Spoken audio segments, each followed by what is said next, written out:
as soon as I saw it, I was like, what the fuck have you done? Like, do you know how many religious groups would love to find child pornography on my fucking... She goes, I'm sorry. I go, what did you do? And she goes, I just wanted to see a good one. And I went, worst offence ever! Anyway, I haven't been called for that yet. But the thing is now, we want to teach him how to piss standing up. It's a big deal for me how to teach to piss him, because he does a sit-down piss pretty good. And now he does a stand-up piss. And the reason I want him to stand-up piss good is because everyone think back to when you were 6 years old, and you're at school, and there was all the boys, you go up to the trough, and you got to have a piss, and there was the people who, under their belt, pulled out their dick, had a piss. And then there was that one kid, for whatever reason, had to have his pants and his underwear down by his and he'd just stand there with a naked ass looking at you like you were a bunch of maniacs. No, this is how I've always done it. Don't change now. 2 secondly ways. Now we almost had Hank shitting good. We had him like very close to shitting good, right? Right before he went on this trip. And he did Stop it. Anyway, so we had him very close to shitting. What do you think that's? Oh, he won't pick on us now. Do you know your friends have gone?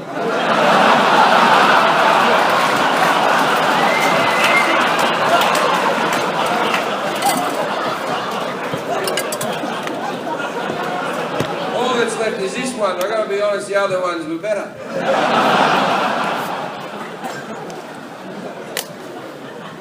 People are such cowards. I went into the wing for a second, and they went, oh, I'm fucking going.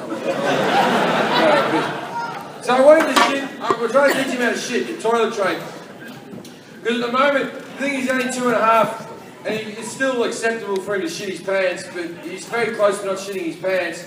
And the problem is, my girlfriend's tall, I'm fairly tall. My son's really big for his age. So now when you change his pants and you're like at one of those like changing tables that fold out from the wall in the public toilets, his head's dangling off the end and his legs are down like this. And it just looks like I'm fucking changing an adult's.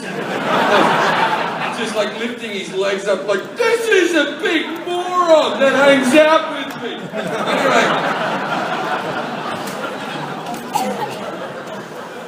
Anyway, Kate came to me, she said, we wanted to speed up the whole toilet training thing.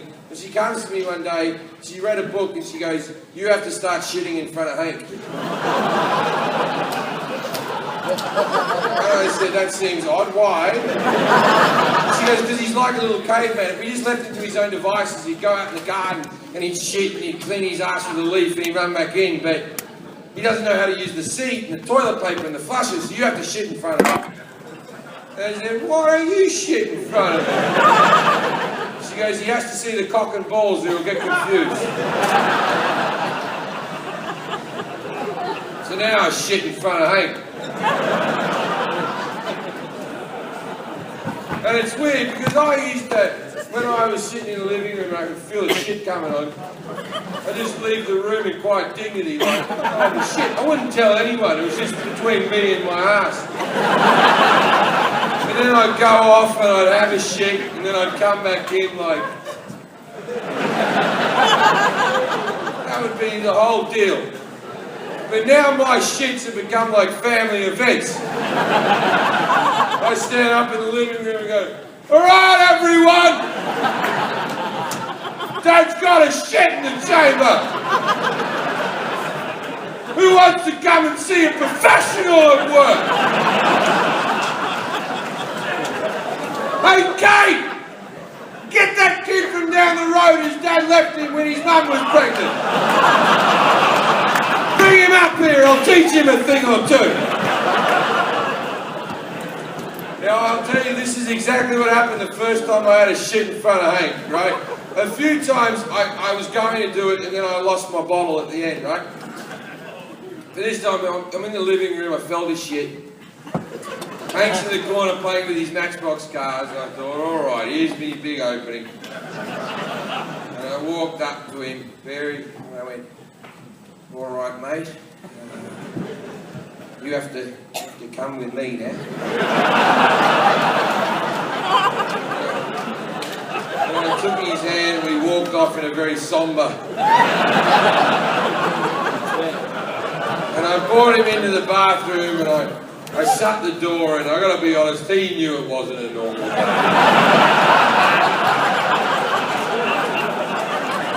And I pulled my pants down. He's just standing against the door. I sat down and he's upset and I'm fucking autistic. No one's making eye contact with each other.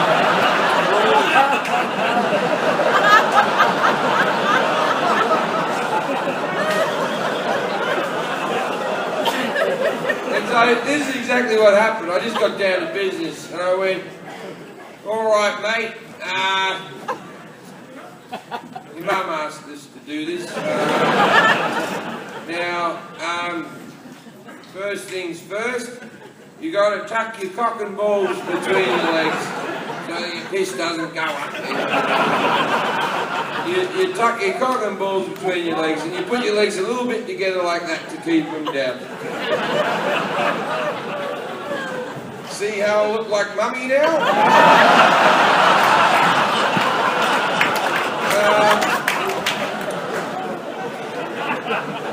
Now, you don't know what I do for a living, son, but I write and tell jokes, and it's always upset me in a way that no matter how hard I try to write the perfect joke, I'll never write anything funnier than a man tucking his cock and balls between his legs and saying, I'm a lady, I'm a lady.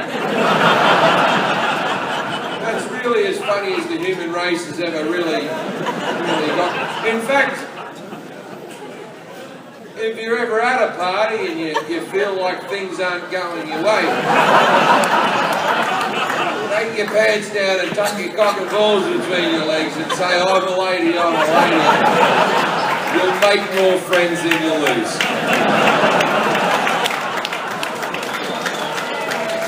Now, this went on for 2 months, and then about a month before I came on tour over here, I said to Kay, I can't shit in front of Hank anymore. She said, why not? I said, my hemorrhoids have gotten really bad. I got really fucking bad hemorrhoids. Which I always have bad hemorrhoids, but it's always varying degrees. It's just a thing I have. It's like people get acne, I get fucking hemorrhoids. I have beautiful skin. So I said to Kate, my hemorrhoids are really bad. And she goes, and why is that a problem? And I said, only a non-hemorrhoid sufferer would ask why is that a problem. And I said, Kate, because I don't want our son associating shitting with tears and blood. And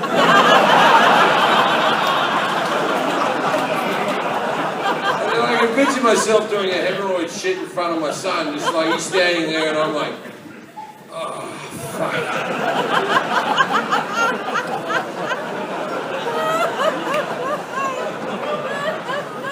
Alright, son, jeez, fuck.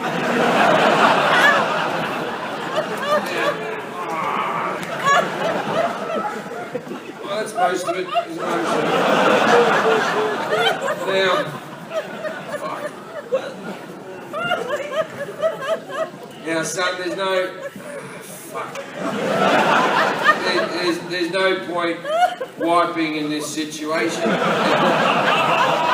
It's too tender. The best thing you can do here is you gingerly get to your feet and you shuffle over to the shower.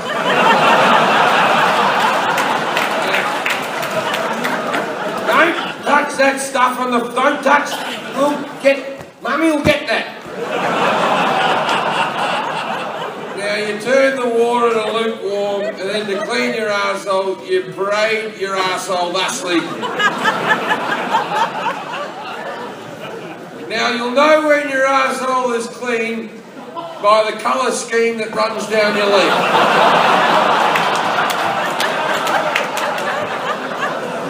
It'll go brown, red, clear, clean. Now you will notice that a large portion of Daddy's arsehole is hanging out of his body.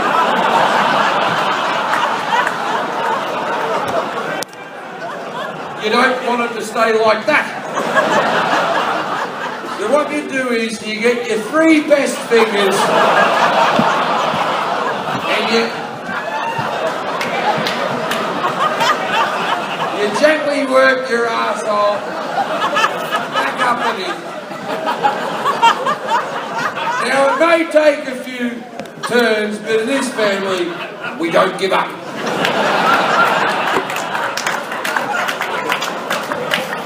And that's pooing.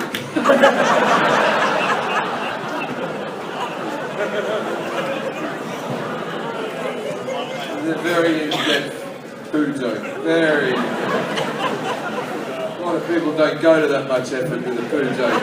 They think, oh, I'll cut it off at the 5-minute mark. Maybe it's going a bit longer. No, when you come to my show, I'll give you a good 15-minute poo.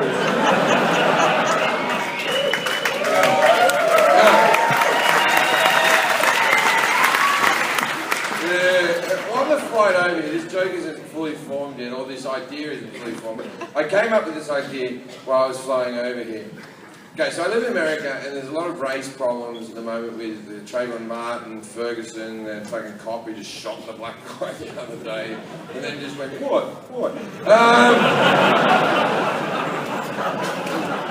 And in my experience, in the last 5 years that I've been living in America, race relations in America have gotten worse.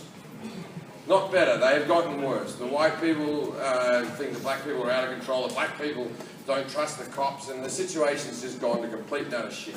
And they're about to have another Rodney King moment, just fucking wait. It's all about to fucking kick off. It's just the feeling you have when you're there. Now, I figured out a way to fix racism. Not just make it better, to fix it. I came up with this idea.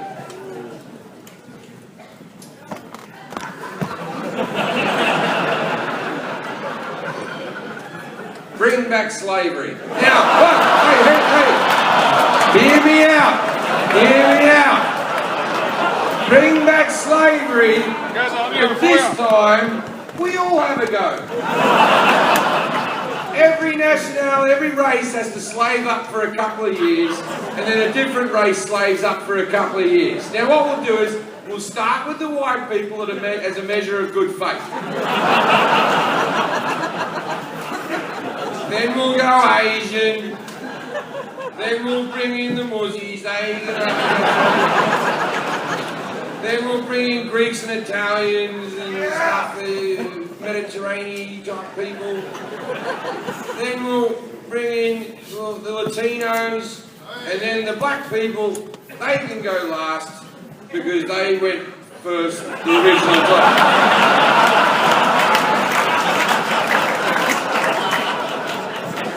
Now the reason that this will fix racism is this. Do unto others as you would like have done to you, or whatever the fucking saying is. Be nice to people and they'll be nice to you. Treat people how you'd like to be treated, right? So if everyone in their lifetime would slave up like 4 times. You do like 8 slave tours. And it would fix unemployment, we'd do it on a rotation like that. Now, how nice would you be to your slave if you knew that he or she was going to be your master next year? Like, do you think the Muzzies would be terrorists? They'd be like, ah, fuck it, our slave year's coming.